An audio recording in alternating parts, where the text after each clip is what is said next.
Bismillahirrahmanirrahim. Assalamualaikum warahmatullahi wabarakatuh. Alhamdulillahirrabbilalamin. Wassalatu wassalamu ala asyrafil anbiya wal mursalin Sayyidina Muhammadin wa ala alihi wa sahbihi ajma'in, amma ba'du. Sahabat beriman yang dimuliakan Allah, syukur alhamdulillah kita bertemu lagi di channel ini. Pada kesempatan yang berbahagia ini, mari sejenak kita luangkan waktu kita untuk bersama-sama menyimak tausiah fenomenal dari guru kita Al-Mafrullah Kiai Haji Zainuddin MZ. Beliau dikenal sebagai dai sejuta umat. Penasaran seperti apa isi kajian beliau? Mari kita simak bersama. Selamat mendengarkan. Nabi bersabda, "La yadkhulul jannata mudminu khamrin wala mu'minu bisihrin wala qati'u rahmin." Tidak masuk surga. Ini Nabi yang bilang, tidak masuk surga. Siapa itu? Pertama, mudminu khamrin, orang yang berkekalan dalam mabuk. Selalu mudminun itu sudah menjadi perbuatan rutinnya, tidak kapok-kapoknya, teler seumur hidup. Mudminu khamrin, tidak masuk surga orang yang selalu bermabuk-mabukan. Yang kedua, wala mu'minu bisihrin, orang mukmin tapi main sihir. Ini juga oleh Nabi diperingatkan, tidak akan masuk surga orang mukmin tapi suka main sihir. Wala qati'u rahmin, dan tidak juga orang yang memutuskan silaturahmi. Tiga macam manusia yang diperingatkan Nabi tidak akan masuk surga: orang yang selalu mabuk, orang mukmin yang main sihir, dan orang yang memutuskan silaturahmi. Saudara-saudara kaum muslimin rahimakumullah. Lalu orang berkata, kenapa dilarang kita bersihir? Padahal Rasul sendiri kan punya mukjizat. Nah, kita memang harus membedakan antara mukjizat dengan sihir. Dalam kehidupan agama kita kenal ada yang namanya mukjizat, ada yang namanya karomah atau keramat biasa diucapkan, ada yang namanya maunah, ada yang namanya irhas, ada juga yang namanya sihir. Kesemuanya ini berbeda, saudara-saudara. Yang dinamakan mukjizat itu khusus untuk para rasul saja. Satu kejadian luar biasa yang terjadi dilakukan oleh rasul atas izin dari Allah Subhanahu wa taala. Perbedaannya dengan sihir jelas. Sihir dari setan, mukjizat dari Allah. Sihir bisa dipelajari, mukjizat tidak. Sihir umumnya untuk maksud-maksud yang tidak baik, sedangkan mukjizat untuk memperkuat kebenaran yang disampaikan oleh para rasul dan ditentang oleh umatnya. Bahkan kafir Quraisy dahulu menganggap orang-orang ahli sihir itu berada dalam satu posisi yang hina, sehingga mereka mengatakan dan menuduh Nabi Muhammad sebagai tukang sihir. Tuduhan sebagai tukang sihir adalah tuduhan yang sangat aib dan hina. Di tengah masyarakat kufar jahiliyah, kedudukan tukang sihir dipandang sebagai kedudukan yang hina, sehingga mereka mengejek Nabi dengan sebutan tukang sihir. Jadi mukjizat hanya untuk Rasul saja. Kemudian karomah. Karomah ini asal kata dari karomah, kehormatan, kemuliaan yang diberikan Allah kepada hamba-hambanya yang rajin mendekatkan diri kepadanya. Oleh karena ketekunannya melaksanakan ibadah, Allah memberikan keistimewaan kepada orang itu, yang dengan keistimewaannya dia bisa mengerjakan yang tidak bisa dikerjakan oleh orang lain. Karomah hanya bisa dicapai dengan prestasi ibadah. 7 macam perkara yang merusak akidah dan keimanan, merusak amal perbuatan yang sudah kita kerjakan, merusak sendi-sendi kehidupan sosial, pendek kata merusak segala hal di dalam kehidupan kita. Jauhilah olehmu 7 macam perkara yang merusak. Yang pertama, asyirku billah, menyekutukan Allah subhanahu wa ta'ala. Agama dimulai dari keyakinan, maka kehancuran agama selalu dimulai dari kehancuran keyakinan, iman atau akidah yang dimiliki oleh seseorang.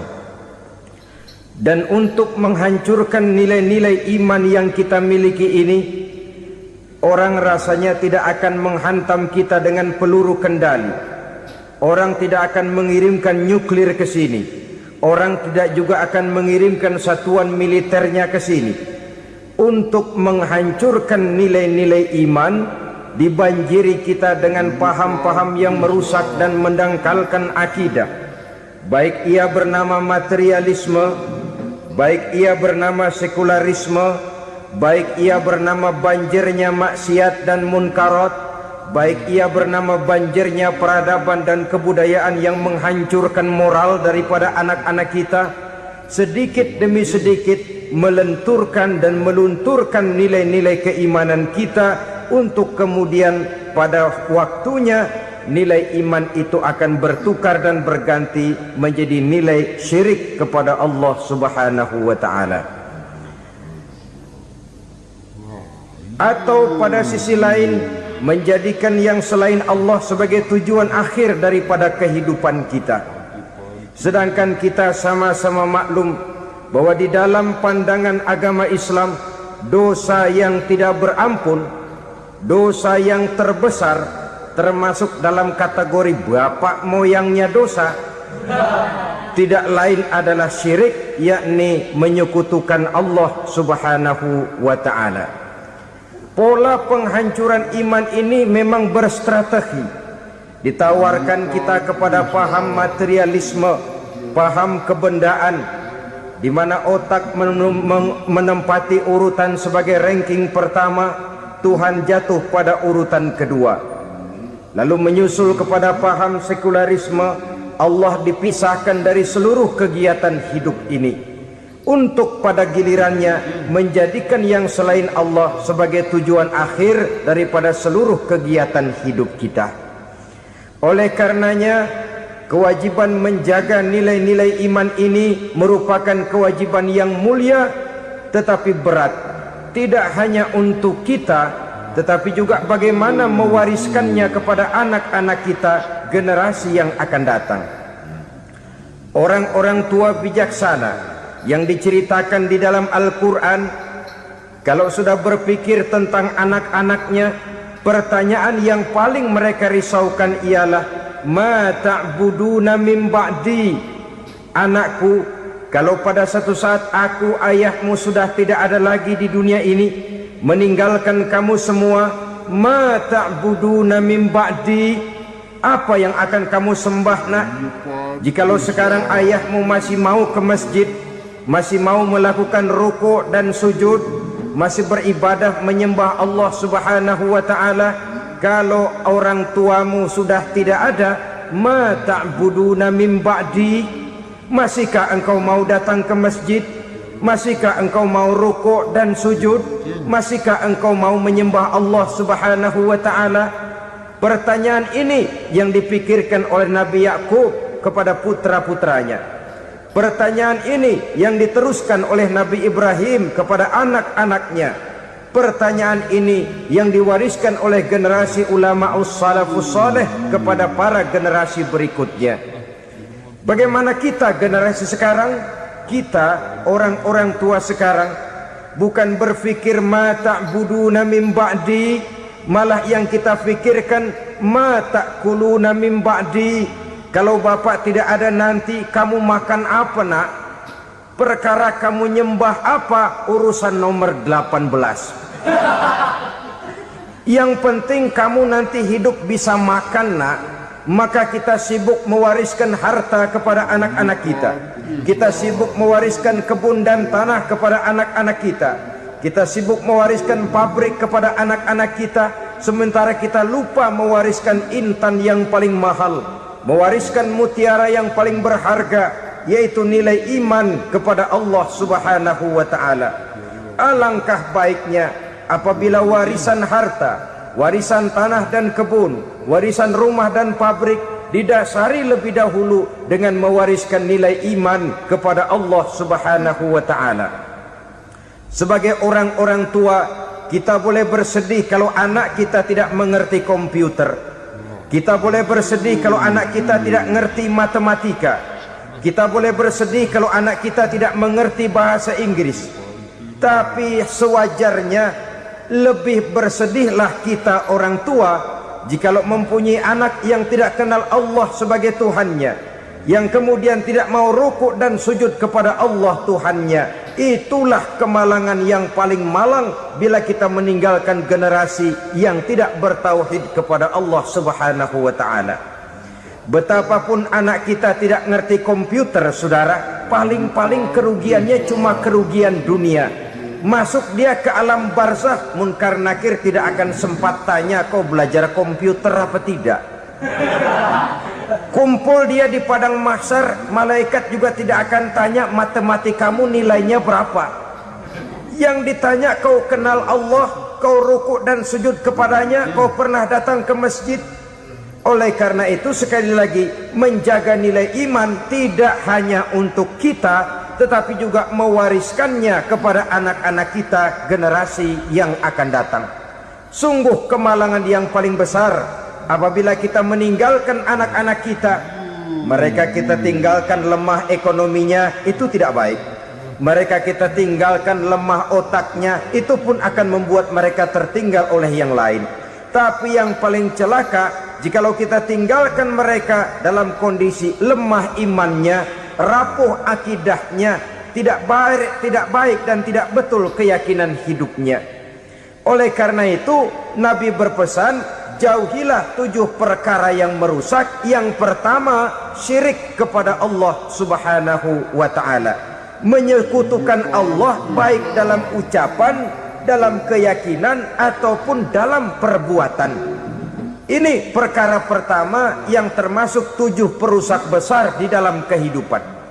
Kalau sudah jatuh kita ke lembah syirik, bagaimanapun banyak kebaikan yang kita kerjakan, berjiwa sosial, bertangan pemurah, gemar menolong orang lain, kalau memang dasarnya syirik, maka seluruh kebaikan kita akan hancur, tidak akan ada nilainya dalam pandangan Allah Subhanahu wa ta'ala. Dalam pandangan manusia mungkin kita dicatat sebagai orang sosial, gemar menolong orang lain, tidak berpangku tangan melihat orang yang mendapat kesulitan. Tapi oleh karena dasarnya syirik, dasarnya tidak mentauhidkan Allah, maka seluruh nilai kebaikan yang kita kerjakan tidak akan ada nilainya dalam pandangan Allah Subhanahu wa ta'ala. Maka jagalah iman kita, jangan sampai dihinggapi penyakit syirik yang bagaimana kecilnya sekalipun. Sekali lagi, baik syirik dalam bentuk ucapan, syirik dalam bentuk keyakinan, sampai kepada syirik dalam bentuk perbuatan, kita berhindar kepada sifat-sifat yang sedemikian itu. Karena apa? Dalam satu ayat Quran Allah Subhanahu wa ta'ala menjelaskan, innallaha la yaghfiru ayyushraka bih wa yaghfiru ma duna dzalika liman yasha. Allah tidak akan memberi ampun kepada orang-orang yang menyekutukannya, tapi Allah masih mau memberikan ampun kepada dosa-dosa yang selain itu bagi orang-orang yang dikehendakinya. Dosa selain syirik, apabila kita bertaubat, Allah masih mau mengampuni. Tapi kalau sudah jatuh ke tempat syirik, itu sudah dosa yang tidak berampun. Taubatnya tidak lain melepas syirik, kembali kepada tauhid, berkeyakinan bahwa hanya ada Allah Subhanahu wa ta'ala, Tuhan satu-satunya, yang lam yalid walam yulad walam yakul lahu kufuwan ahad. Tidak beranak, tidak pula diperanakkan, dan tidak satu pun yang dapat menyerupai Tuhan Allah Subhanahu wa ta'ala. Saudara-saudara kaum muslimin rahimakumullah, bahwa kita di zaman sekarang memang tidak menyembah berhala, ya. Bahwa kita tidak berterang-terangan mengatakan Tuhan lebih dari satu, memang. Bahwa kita tidak berkeyakinan Tuhan itu punya anak atau diperanakkan, tentu. Tapi dalam perbuatan dan i'tiqad kita kadang-kadang jatuh tanpa kita sadari ke tempat yang bernama syirik ini. Oleh karenanya, di zaman di mana teknologi makin canggih, di mana kemajuan pembangunan makin menjangkau berbagai aspek kehidupan, diperlukan keseimbangan antara kemajuan fisik material dengan kemajuan mental spiritual. Apabila tidak ada keseimbangan yang terwujud, tentulah kepincangan yang diawali dengan pincangnya cara kita berpikir, sehingga pada akhirnya akan mengarah kepada pincangnya cara kita berbuat dan bertindak di dalam kehidupan kita. Oleh karena itu Nabi berpesan, jauhilah sifat syirik, karena syirik merupakan dosa yang teramat besar. Ini sifat merusak yang pertama. Yang kedua kata Nabi, wasihra, jauhilah sihir. Sihir ini juga termasuk perkara yang merusak kehidupan. Kita semua sama-sama maklum bahwa sihir sebenarnya bukan persoalan baru. Sejak sebelum datang Islam, sihir itu sudah ada. Di zaman Yunani kuno, sihir ada. Di zaman Mesir kuno, di zaman Cina kuno, dan yang lain-lain yang serba kuno, sihir itu sudah ada. Bahkan para nabi pun, para rasul yang diutus oleh Allah Subhanahu wa ta'ala, senantiasa berhadapan dengan ahli-ahli sihir untuk menguji kebenaran dari misi yang mereka bawa. Sihir adalah perbuatan di luar kebiasaan yang bisa dikerjakan oleh ahlinya dengan bantuan jin atau setan. Hukum mempelajari sihir adalah haram, mengamalkannya lebih haram lagi. Sebab itu saudara-saudara, sihir merupakan perbuatan merusak yang harus kita jauhi. Ciri-ciri daripada perbuatan sihir, pertama, ia mengandung tipuan, bayangan khayal. Di zaman Nabi Musa misalnya, orang melihat tambang-tambang itu seperti ular. Nabi Musa melayangkan tongkatnya menjadi ular-ular besar yang memakan ular-ular kecil ciptaan tukang-tukang sihir Fir'aun tadi. Lalu sihir bisa terjadi dengan bantuan jin kafir atau setan. Kemudian ciri yang ketiga, sifatnya halus dan tersembunyi. Taruh kata ada seorang ahli sihir yang mempergunakan ayat-ayat Quran sebagai jompa-jampe, sebagai baca-bacaan, itu cuma sekedar kedok. Tujuannya tidak lain menjadikan agama sebagai ketok untuk membenarkan cara yang dimurkai oleh Allah Subhanahu wa ta'ala. Satu hadis yang diriwayatkan oleh Imam Bazar dan Tabrani, Nabi berpesan, laisa minna man tatayyara lahu au takahhana au tukuhhina lahu au sahira lahu. Tidak termasuk ke dalam golonganku, kata Nabi. Tidak termasuk umatku. Siapa mereka? Man tatayyara lahu, orang yang bertatoyur. Apa tatoyur itu? Dari kalimat toyaro, artinya terbang. Toir biasa diartikan dengan burung. Tatoyaro percaya kepada suara-suara burung. Man tatayyara lahu, mempercayai, meyakini dengan benar-benar kepada suara beburungan. Kan suka ada itu, nah bunyi burung tuh, maling liwat. Maling liwat, burung bunyi, maling liwat. Itu termasuk tatayyara lahu, percaya kepada suara burung. Kan aneh kalau suara orang nggak dipercaya, suara burung malah dipercaya. Ada ustadz ceramah, kiai ngaji, nggak mau didengerin, burung dengerin bener. Nah, suaranya dari sebelah mana? Belah kulon. Nah, itu tandanya ano. Habis dihitung-hitung. Itu termasuk tatoyaro lahu. Au takahana, atau bertenung, au tukuhina, atau minta ditenungkan. Au sahirolahu, atau melakukan perbuatan sihir, atau minta disihirkan. Laisa minna, tidak termasuk ke dalam golonganku, kata Nabi. Sehingga dengan demikian saudara-saudara, menghadapi sihir dengan sihir sekalipun termasuk perbuatan yang tidak diajarkan oleh agama. Kita kan mempelajari sihir untuk jaga diri, tidak apa-apa. Yang dilarang mengamalkannya, dilarang juga mempelajarinya. Sebab orang kalau sudah mengetahui, biasanya lalu terangsang untuk mencoba. Kalau percobaannya berhasil, biasanya terangsang untuk coba lagi dan coba lagi. Pada akhirnya ketagihan, lalu beralih menjadi profesi, apalagi itu nanti bisa mendatangkan hasil uang. Saudara-saudara kaum muslimin rahimakumullah, kita manusia makhluk nyata. Kita hidup di alam nyata, terikat oleh sunnatullah, causality.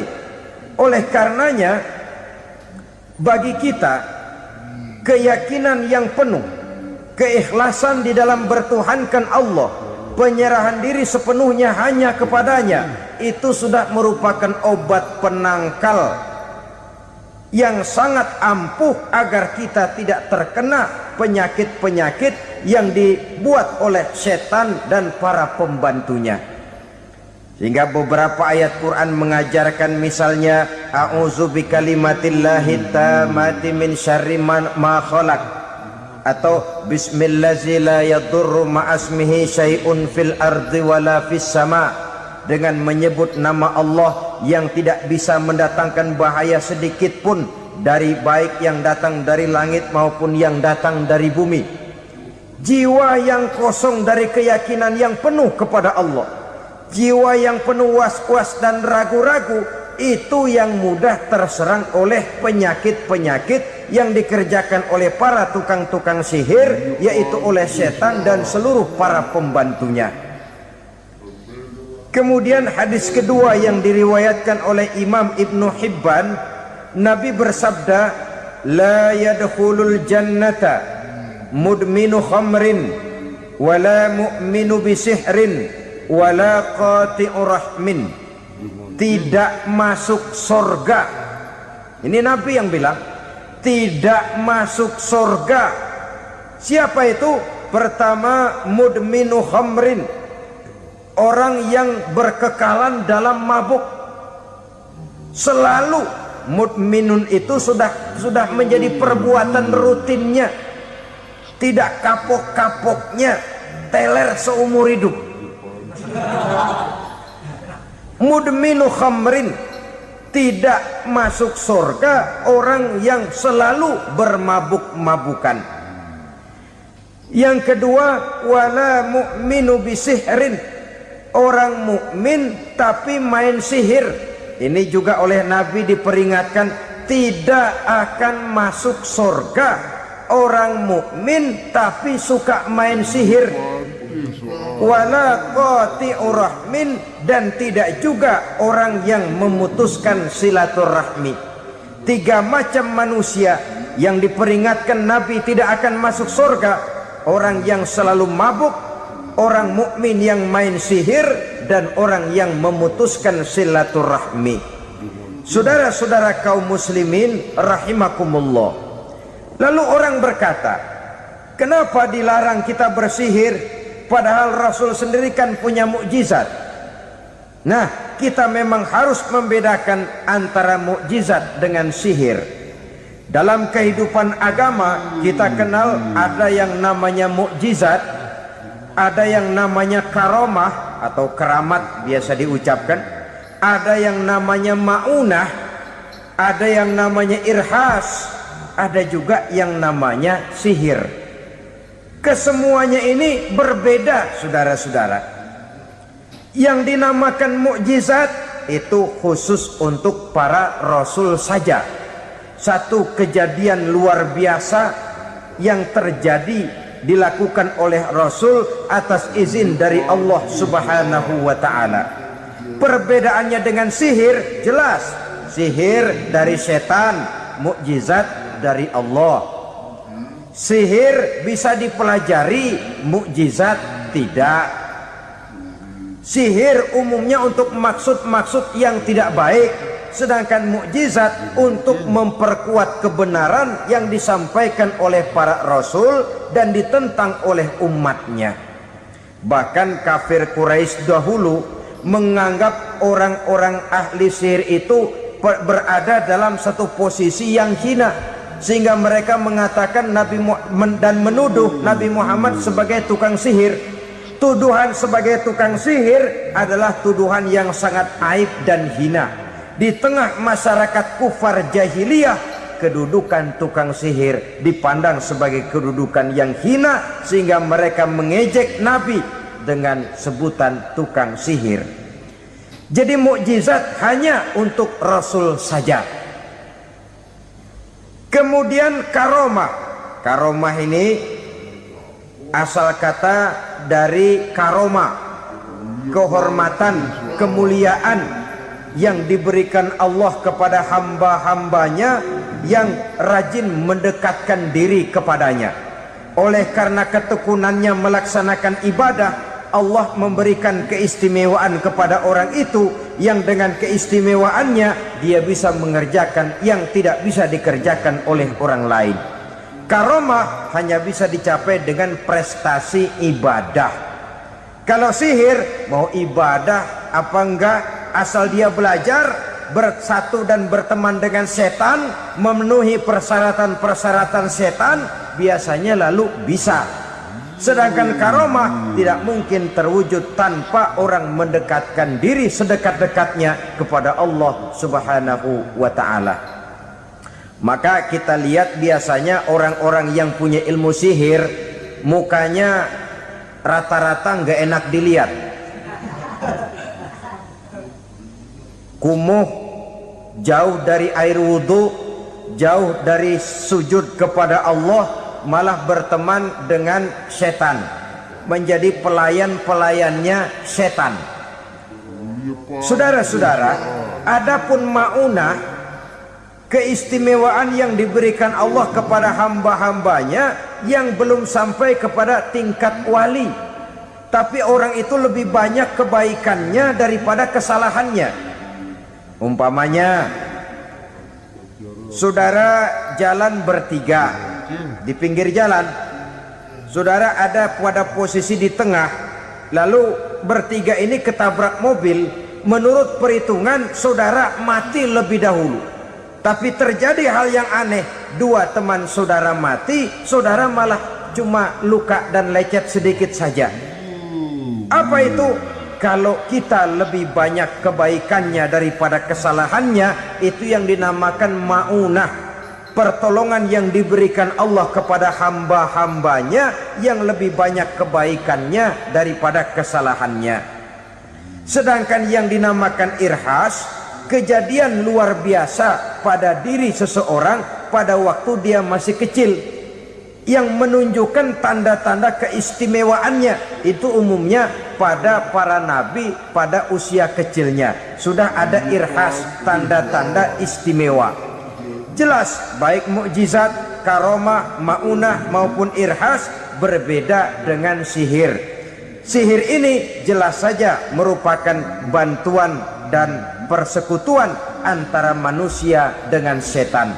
Padahal setan, kata Allah dalam Al-Quran, innahu lakum aduwwum mubin, sesungguhnya setan bagi kamu adalah musuh yang sangat jelas.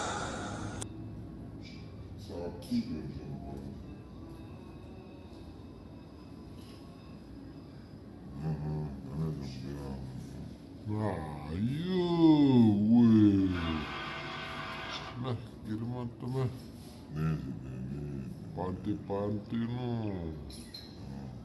Saudara-saudara kaum muslimin rahimakumullah, di zaman sekarang dalam menghadapi beban kehidupan yang makin pelik, menghadapi stres yang tidak kunjung selesai, menghadapi persoalan-persoalan yang teramat berat, orang sering mencari jalan keluar kepada hal-hal yang menurut pendapatnya bisa meringankan beban moralnya itu. Pergilah dia mencari sesuatu yang dapat meringankan bebannya, dan tidak jarang yang jatuh ke pangkuan tukang-tukang tenung, ke pangkuan tukang-tukang sihir, yang mereka itu oleh Quran dijelaskan kadzabal munajjimun walau sodaku. Tukang-tukang tenung, tukang-tukang sihir, mereka itu bohong walaupun benar. Maksudnya bohong walaupun benar, artinya kalau yang mereka kerjakan benar, itu sih kebenaran. Benar dengan kebenaran itu lain. Kebenaran, kebetulan bisa, tapi tidak untuk selalu. Apalagi kalau itu sudah membahayakan kehidupan orang lain. Jadi oleh karena itu Nabi berpesan, jauhilah daripada sihir. Kalau sudah jauhilah dari sihir, artinya ya jauhilah daripada mempelajarinya, jauhilah daripada bergaul dengan orang-orang yang ahli di bidang itu, karena dari pergaulan segalanya bisa menular. Baiklah saudara, ini yang kedua. Yang ketiga pesan Nabi, wa qatlan nafsil lati harramallahu illa bil haq.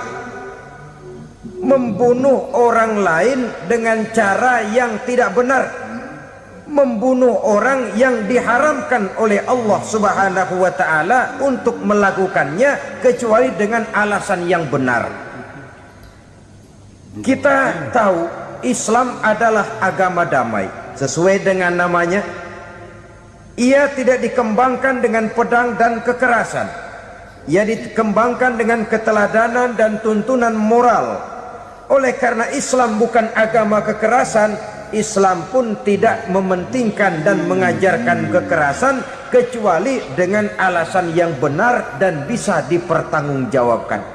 Membunuh dengan sengaja, menghilangkan nyawa orang lain tanpa alasan yang bisa dibenarkan adalah merupakan dosa besar dan satu di antara 7 perkara yang bisa mendatangkan kerusakan dalam kehidupan dan yang hendaknya harus kita jauhi.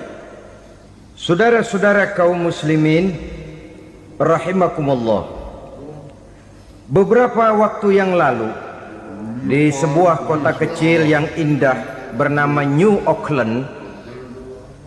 Saudara tahu New Auckland? Itu dari Gunung Kidul masih ngidul lagi. Pernah diadakan satu seminar yang membicarakan bagaimana menyelamatkan masyarakat manusia dari bahaya Perang Dunia Ketiga. Diperkirakan kalau terjadi Perang Dunia Ketiga, manusia tidak akan tersisa. Sebab apa? Pada waktu itu cadangan nuklir yang dimiliki oleh bersama Amerika dan Rusia konon sudah sanggup memusnahkan 6 miliar manusia pada saat jumlah manusia baru 5 miliar. Jadi kelebihan nuklir dunia ini. Kalau terjadi Perang Dunia Ketiga, sulit manusia untuk tersisa.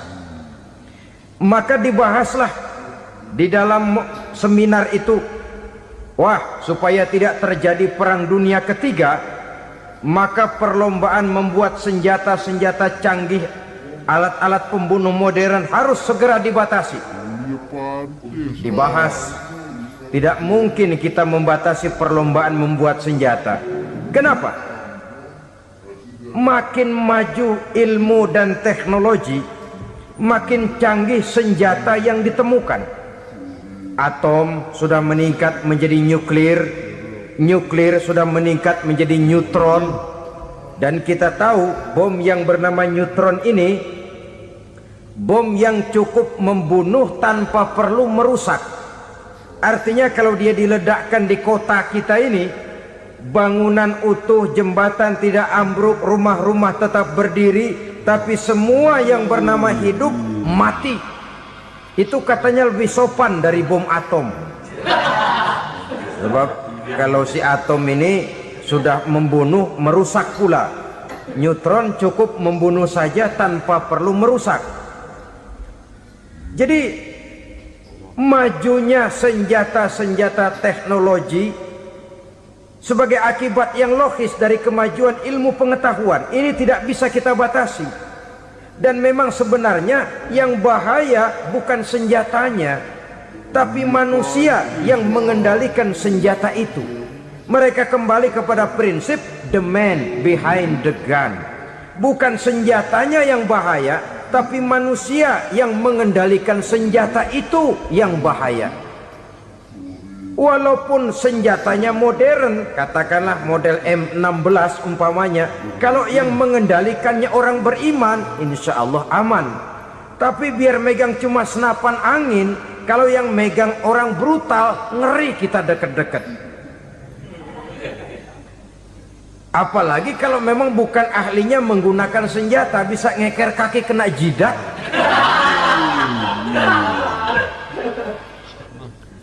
Mereka kembali kepada prinsip lama yang tetap baru. Bukan senjatanya yang harus dibatasi, manusia yang mengendalikan senjata itu yang perlu dibicarakan. Nah, kalau begitu, agar manusia tidak mempergunakan senjata sewenang-wenang, apa yang harus kita lakukan? Ya, manusianya harus bermoral. Ya, tapi moral yang mana? Di dunia ini banyak ajaran tentang moral. Itu pun mudah saja. Di sini kan kita undang saja ahli dari berbagai agama untuk membicarakan konsep perdamaian menurut agamanya masing-masing. Baik, setuju itu? Setuju. Maka tampillah para ahli agama, mereka kembali kepada prinsip moral daripada konsep yang terkandung di dalam ajaran agama untuk menegakkan perdamaian. Mula-mula naiklah ahli dari agama Hindu, dibacakan konsep perdamaian menurut ajaran agama Hindu, bahwa untuk damai manusia harus meninggalkan nafsu keduniaannya, menempuh samsara dan sebagainya untuk mencapai nirwana, menjauhi kemegahan dan kemewahan dunia. Ini lalu dibahas, rasanya juga tidak mungkin ini. Kemudian dari agama Nasrani, bahwa untuk damai manusia harus menciptakan sifat kasih sayang. Kalau ditampar pipi kiri, berikan pipi yang kanan. Kalau diberikan selendang, berikan baju. Nanti orang kasihan, lalu dia tidak akan nampar lagi. Ketika ini dibahas, ternyata rasanya pun tidak mungkin bisa diterima. Karena apa? Di zaman sekarang orang ditampar pipi kiri, dikasih pipi kanan. Bukan kasihan, gemes. Damai belum tentu, bonyok udah jelas. Lalu ketika dibacakan konsep perdamaian menurut Quran, di mana disampaikan ayat wa jazaa'u sayyi'atin sayyi'atun misluha faman afa wa aslaha fa ajruhu 'ala Allah. Balasan terhadap satu kejahatan adalah kejahatan yang seimbang. Tetapi barang siapa yang memberi maaf dan mencari jalan damai, itulah yang terbaik dan akan mendapat pahala dari Allah Subhanahu wa ta'ala. Kamu tidak salah ditampar pipi kirimu, tampar lagi pipi kirinya sekeras dia menampar pipi kirimu. Nanti orang tidak mau menampar kita karena dia tahu kalau dia tampar kita, dia akan menderita tamparan sekeras dia menampar kita. Akan terjadilah prinsip saling hormat menghormati, tidak saling ganggu, tidak saling usil, tidak saling jahil. Atas dasar ini perdamaian bisa ditegakkan. Mereka bisa menerima konsep ini, tapi kemudian seminar ditutup tanpa satu keputusan resmi. Kenapa? Terus terang mereka kagum dengan konsep Islam, tapi sentimen lama terhadap nilai-nilai Islam telah menutup mata mereka untuk menerima kebenaran dari ajaran Al-Quranul Karim. Saudara-saudara kaum muslimin rahimakumullah, kembali kita kepada persoalan pokok.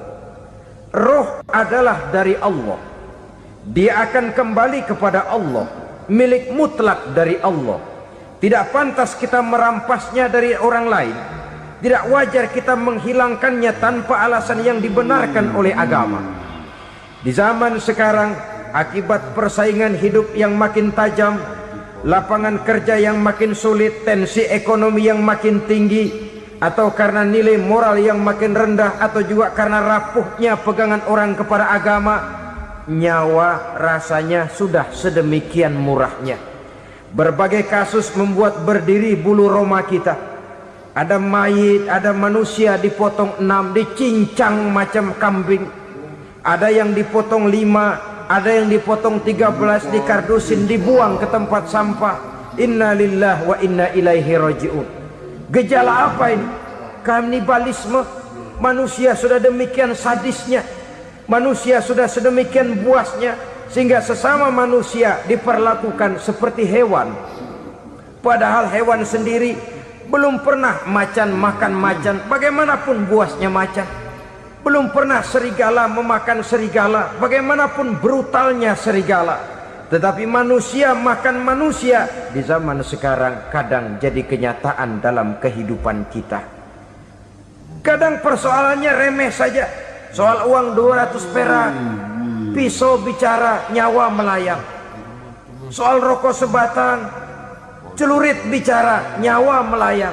Soal-soal yang sama sekali tidak prinsip, begitu mudah kita menghilangkan nyawa orang lain. Padahal Nabi pernah memperingatkan, apabila dua orang muslim sudah berkelahi dan berbunuh-bunuhan, al-qatil wal maktul finnar, yang membunuh dan yang terbunuh dua-duanya neraka. Sahabat heran, ya Rasul, kalau yang terbunuh, kalau yang membunuh masuk neraka itu sih wajar, tapi yang terbunuh kenapa neraka juga? Beliau menjawab, dua-duanya sudah punya niat untuk saling membunuh. Niatnya itu yang diponten. Yang terbunuh cuman lagi apes aja, keduluan dia. Umpama tidak terbunuh, pasti dia yang akan membunuh. Oleh karenanya al-qatil wal maktul, yang membunuh dan yang dibunuh finnar, dua-duanya masuk ke dalam neraka.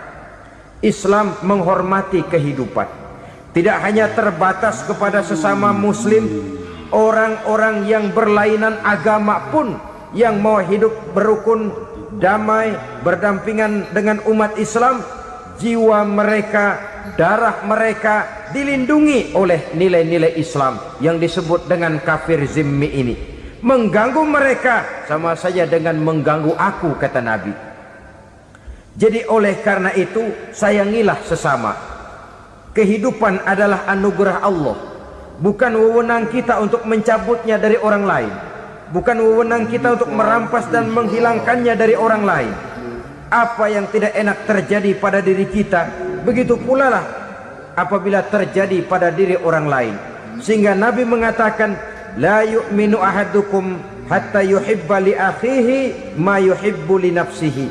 Belum dikatakan beriman seseorang kamu apabila dia belum mencintai saudaranya seperti ia mencintai dirinya sendiri. Apa yang enak dirasakan oleh orang lain, enak juga dirasakan oleh dia. Mengukur orang lain dengan diri sendiri. Kalau orang lain tanpa salah saya fitnah, kalau saya tanpa salah difitnah orang, enak apa enggak? Enggak, orang lain juga begitu. Kalau orang lain tanpa salah saya tempeleng kepalanya, enak apa tidak? Tidak. Orang lain juga begitu. Yang tidak enak terjadi pada diri kita, tentu tidak enak juga kalau terjadi pada orang lain. Mengukur orang lain dengan diri sendiri, sehingga tidak timbul sifat egois, tidak menari di atas bangkai orang lain, tidak mendirikan kebahagiaan di atas untayan air mata orang lain. Sehingga dengan demikian saudara-saudara, dia bisa menghormati kehidupan, menghormati orang lain sebagaimana dia ingin dihormati.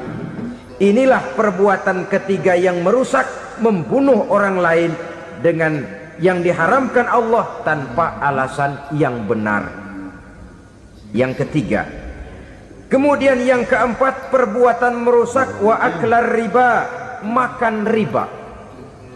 Hidup adalah tolong menolong. Bahasa kerennya take and give katanya. Saling memberi dan saling menerima. Nabi mengajarkan man kuraba kurbatan min kurabid dunya karaballahu lahu kurbatan min kurabi yaumal qiyamah. Wallahu fi aunil abdi madamal abdu fi auni akhihi. Siapa yang meringankan beban dari beban-beban yang dirita seseorang di dalam kehidupan dunia, Allah akan meringankan bebannya daripada beban-beban yang harus dipikulnya di hari kiamat nanti. Wallahu fi aunil abdi madamal abdu fi auni akhihi. Allah senantiasa akan menolong seorang hamba selama hamba itu masih mau menolong saudaranya. Allah selalu akan menolong seorang hamba selama hamba itu masih mau menolong saudaranya. Apabila kita sudah berpangku tangan terhadap kesulitan orang lain, biasanya pun pada saat kita mendapat kesulitan, kita akan sulit juga memperoleh pertolongan. Nah, riba alias renten, kedoknya adalah menolong orang, tapi sama juga bulu buntutnya dilepas, palanya dicekek. Menolong orang pada akhirnya menjadi beban bagi seseorang. Masya Allah, sangat luar biasa kajian yang sudah disampaikan oleh guru kita Al-Mahfullah Kiai Haji Zainuddin Amzad. Sahabat beriman yang dimuliakan Allah, tetaplah di channel ini karena kajian ini belum selesai dan masih banyak lagi hal-hal menarik yang akan disampaikan beliau. Tetaplah di channel ini dan mari kita lanjutkan kembali. Selamat mendengarkan. Dan memang mencari orang-orang yang berada dalam posisi kesulitan, biasanya di daerah-daerah di mana musim paceklik, jadi lapangan kerja sulit, sedangkan urusan perut tidak bisa ditunda. Akhirnya orang terjebak ke dalam rentenir, ke dalam riba, ke dalam renten.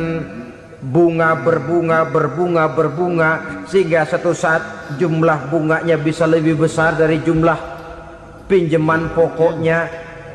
Kemudian kalau juga ternyata tidak bisa dibayar, rumah jadi taruhan. Memang rumah satu-satunya, begitu rumah ditarik mulain camping. Bukankah pada akhirnya akan mewariskan kesengsaraan?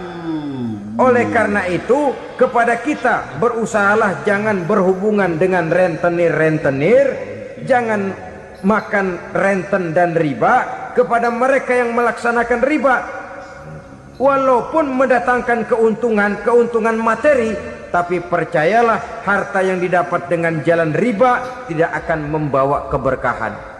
Manakala tidak membawa keberkahan, dia tidak akan mendatangkan ketenangan di dalam kehidupan kita. Oleh karenanya, memakan harta riba termasuk perbuatan yang merusak sendi-sendi kehidupan sosial, merusak kehidupan orang lain, merusak kehidupan masyarakat, tetangga, pergaulan dan sebagainya. Yang kelima, wa akla malil yatim, memakan harta anak yatim dengan cara yang zalim. Nih, memang lezat. Anak yatim itu nggak tahu urusan apa-apa. Kita diamanahkan untuk mengurusinya. Kadang-kadang dibentuklah panitia penyantunan yatim piatu. Yatimnya mah tetap kelaparan, panitianya yang pada gendut.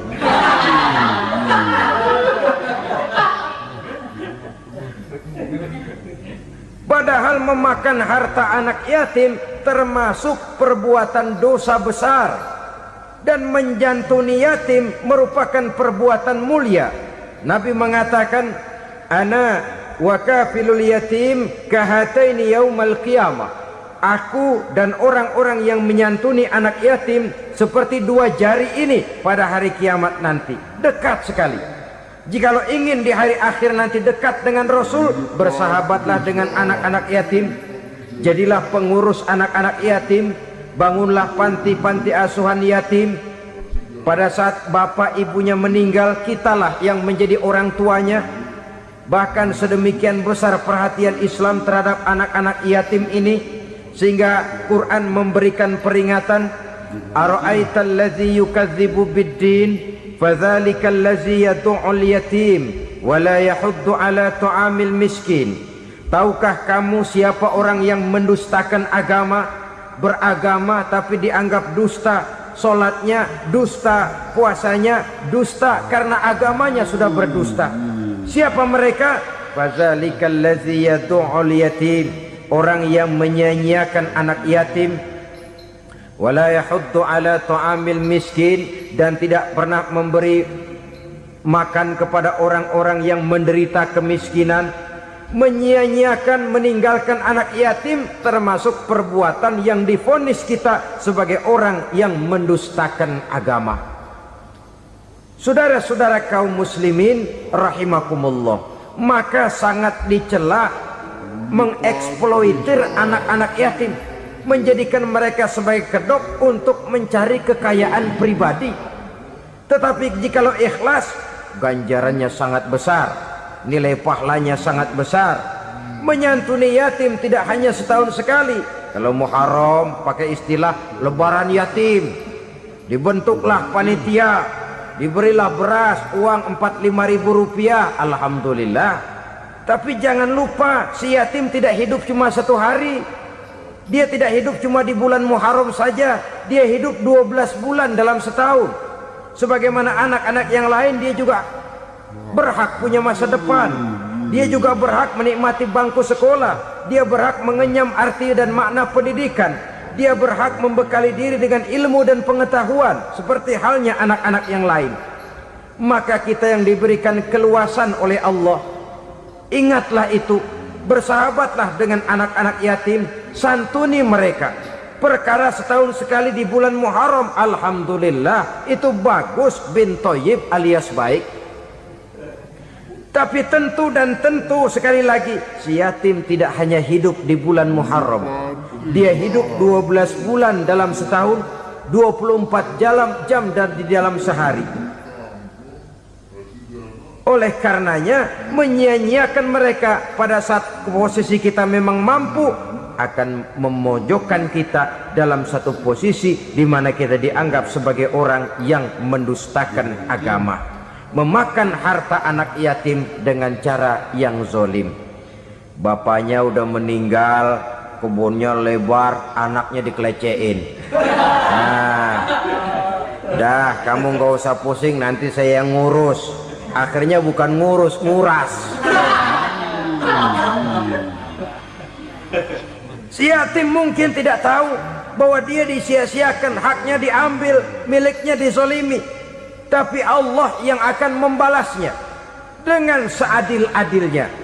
Maka makan harta anak yatim biasanya balasannya tokcer bin paten. Nggak banyak selang tempo itu, nggak percaya cobain dah. Nyobain aja kan nggak bayar, umpama memakan harta anak yatim dengan cara yang zolim, ganjarannya biasanya kontan. Kenapa? Ratapan si miskin, untayan air matanya, jeritan kepedihan hatinya, membuka pintu langit, permohonannya diijabah, getaran hatinya didengarkan oleh Allah. Maka balasannya biasanya kontan, spontan, tidak menunggu waktu terlalu lama. Itu di dunia, belum lagi di akhirat nanti. Bukankah dalam riwayat Mi'raj diceritakan Nabi melihat di neraka itu orang perutnya sebesar rumah? La haula wala quwata. Itu perut kayak rumah, bagaimana jalannya tuh orang? Dan memang gak jalan, diseret-seret oleh malaikat di neraka itu. Hancur perutnya, amburadul itu perut. Berantakan isinya, dibulatkan lagi, diseret lagi, hancur lagi, dibulatkan lagi. Sampai Nabi tanya, orang itu begitu berat siksanya kenapa ya Jibril? Itu Muhammad, waktu di dunia dulu rakus banget makan harta anak yatim. Begitu vonisnya, begitu menyedihkan nasibnya di akhirat. Tapi di dunia pun ketidakberkahan itu sudah membayangi kehidupannya. Oleh karena itu, kepada saudara-saudara yang mendapat titipan anak yatim, berbahagialah, karena semulia-mulia rumah adalah rumah yang di dalamnya ada anak yatim yang disantuni. Sehina-hina rumah adalah rumah di mana di dalamnya ada anak yatim yang disia-siakan. Begitu kata Nabi kita. Rumah yang paling mulia dalam pandangan Allah, rumah yang di dalamnya ada anak yatim yang disantuni. Rumah yang paling hina dalam pandangan Allah, rumah yang di dalamnya ada anak yatim yang nasibnya disia-siakan.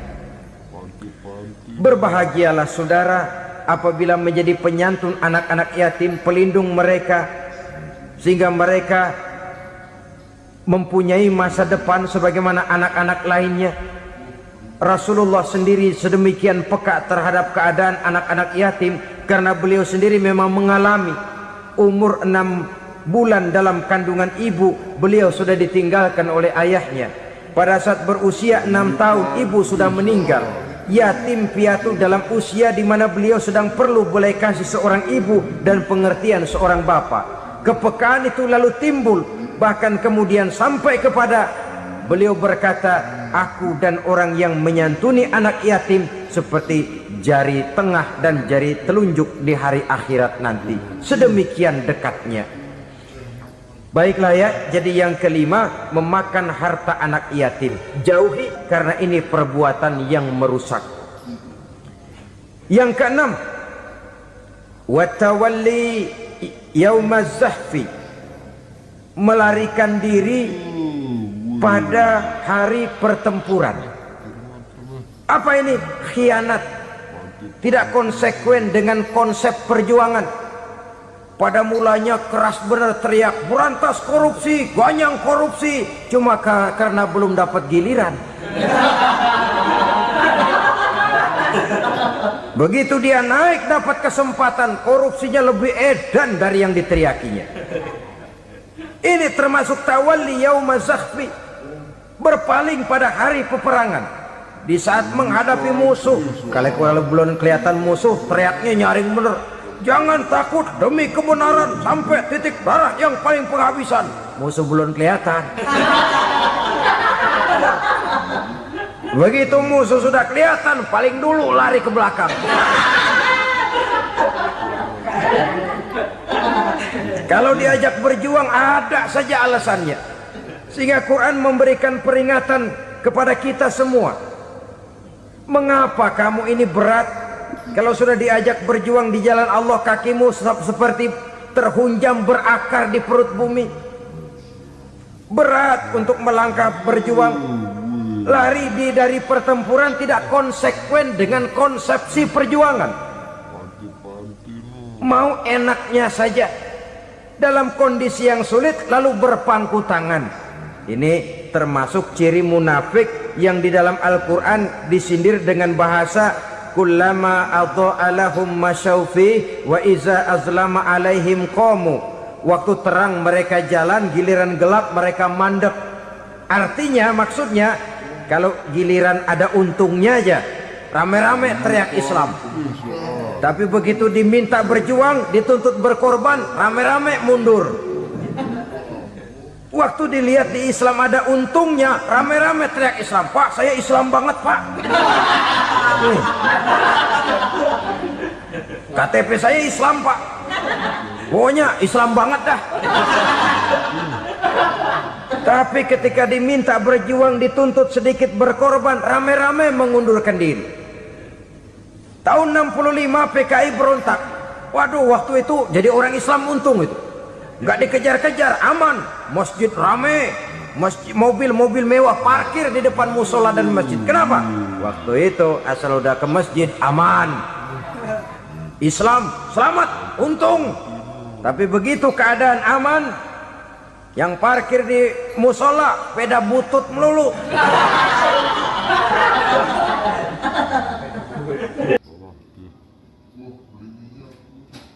Alhamdulillahirrabbilalamin. Demikianlah kajian penuh ilmu, hikmah dan manfaat yang sudah disampaikan oleh guru kita Al-Mafrullah Kiai Haji Zainuddin Amjad.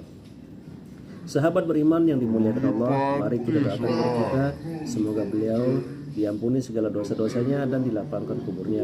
Dan buat sahabat semua yang sudah setia menerima kajian ini sampai selesai, saya ucapkan terima kasih banyak. Doa dan harapan saya, semoga sahabat semua selalu diberikan kesehatan, dimudahkan segala urusannya dan dilancarkan rezekinya. Amin ya rabbal alamin. Demikian yang dapat saya bagikan, kurang lebihnya mohon maaf. Sampai bertemu lagi di video berikutnya. Wabillahi taufik wal hidayah wa ridha wal inayah. Wassalamualaikum warahmatullahi wabarakatuh. Setelah kita bersama-sama mendengarkan tausiah yang sangat luar biasa dari guru kita Al-Mafrullah Kiai Haji Zainuddin MZ, sekarang mari kita lanjutkan aktivitas kita masing-masing.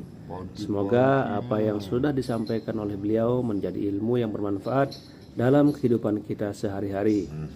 Selamat beraktivitas buat sahabat semua dan sukses selalu. Amin ya rabbal alamin. Sampai bertemu lagi di kajian berikutnya. Wassalamualaikum warahmatullahi wabarakatuh.